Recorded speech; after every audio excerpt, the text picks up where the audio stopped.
আমরা যে অত্যন্ত বিদ্যুৎ দিলে জানাচ্ছি যে আমরা বিগত ৭-৮ বছর ধরে বৈষম্যতার শিকার হয়েছি। আমাদের আমির মৌলানা সাহাদ সাহেব দাওয়াত বরকাতুহু, যিনি মৌলানা হযরত আবু বকর সিদ্দিক রাদিয়াল্লাহু আনহুর বংশধর, যিনি ইলিয়াস রহমতুল্লাহি আলাইহির বংশধর, আর প্রায় এই ১০০ বছর ধরে এই তবলিগের নেতৃত্ব ওই মার্কাজ থেকে হয়ে আসতেছে। কিন্তু এক স্বার্থনিশী মহল পাকিস্তানি বসে বসে চক্রান্ত করে একটা সুরান নামে আলমী সুরা বানায়, তারা বিভ্রান্ত করে বাংলাদেশের আলেমদেরকে ভুল বুঝায় আমাদের আমিরকে ইমারত থেকে সরায় তারপরে সুরাই নিজামের দিকে নিতে চায়। তাই আমাদের আমিরের নামে প্রায় শতাধিক মিথ্যা তহমত অপবাদ দিয়েছে, যা সম্পূর্ণ অবান্তর, অভিত্তিক। এ কথা আমাদের আমির কখনোই ভুল অক্ষরেও বলে নাই যে আল্লাহর হাতে হিদায়াত নাই। এই ধরনের মিথ্যা কথা বলে বলে জনগণকে উস্কাইছে, আর তার কারণে আজ প্রায় ৬ জন মানুষ আমাদের হত্যা হয়েছে। ৬ জন মানুষ আমাদের হত্যা হয়েছে। আমরা এই পর্যন্ত ধৈর্য ধরেছি, বিগত সরকারের সময় আমরা নির্যাতিত হয়েছি, আমরা হত্যা হয়েছি। এখন আমরা এই সরকার থেকে, এই বর্তমান গভর্নমেন্ট থেকে চাচ্ছি যে আমাদের আমির সাহেবকে আনার ব্যাপারে সমস্ত ব্যবস্থা করে দেওয়া হয়। মানে সাদ কান্দুরি যেন আগামী 5 দিনের জোর, আগামী মাসের 20 থেকে 25 তারিখ তাতে যেন উনি আসতে পারে। যে কোনো সময় আমাদের আমিরকে আমরা আনতে চাই, আমরা ওনাকে যে কোনো সময় আনতে চাই, ওনার উপরে কোনো নিষেধাজ্ঞা থাকবে না। আমরা এই দাবি নিয়ে ওনার কাছে আসছিলাম। আলহামদুলিল্লাহ ফেরেজ সচিব শফিক সাহেব এসে আমাদেরকে রিসিভ করেছেন। উনি আমাদের হাত থেকে লিখিত আকারে আশ্বস্ত করেছেন যে ইনশাআল্লাহ প্রধান উপদেষ্টার কাছে উনি এটি পেশ করবেন এবং আমাদের সমস্যাটাকে সমাধান করার জন্য চেষ্টা করবেন।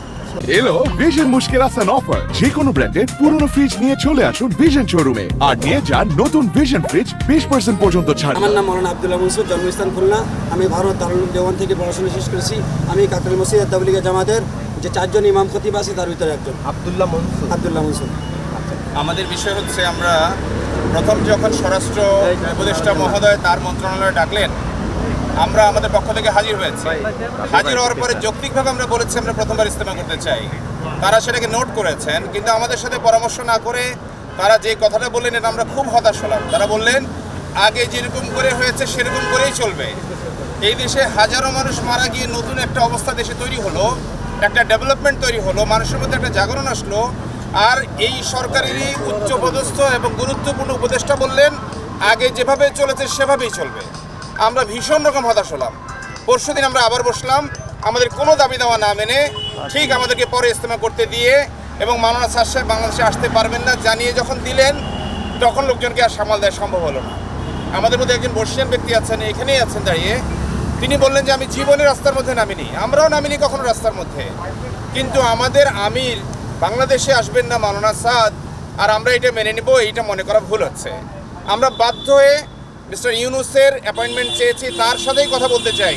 আমরা যখন বুঝেছি যে অন্য উপদেষ্টাদের দিয়ে আমাদের আসল দাবি, সত্য দাবি, ন্যায় দাবি আদায় হচ্ছে না, বাধ্য হয়ে আমরা ওনার সাথে দেখা করতে চেয়েছি।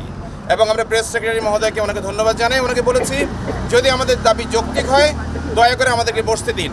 দেশের এত বড় একটা ইস্যু, বিশ্ব ইস্তেমা, এত গুরুত্বপূর্ণ একটা আমাল, মুসলমানদের সম্মানের বিষয়, বাংলাদেশের সম্মানের বিষয়, কেন আমাদের আমির আসবেন না?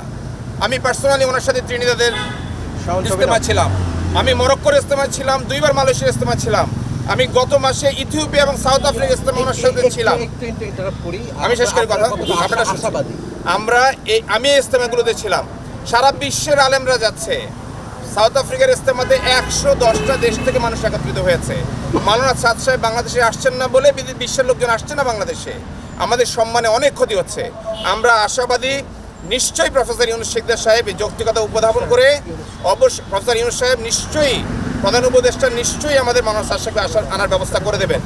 এবং আমরা এইটুকু ন্যায্য দাবি ওনার কাছে করছি।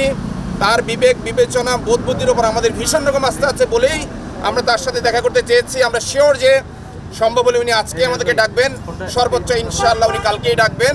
আমরা আমাদের এই একটা মাত্র দাবি ওনার কাছে পেশ করব।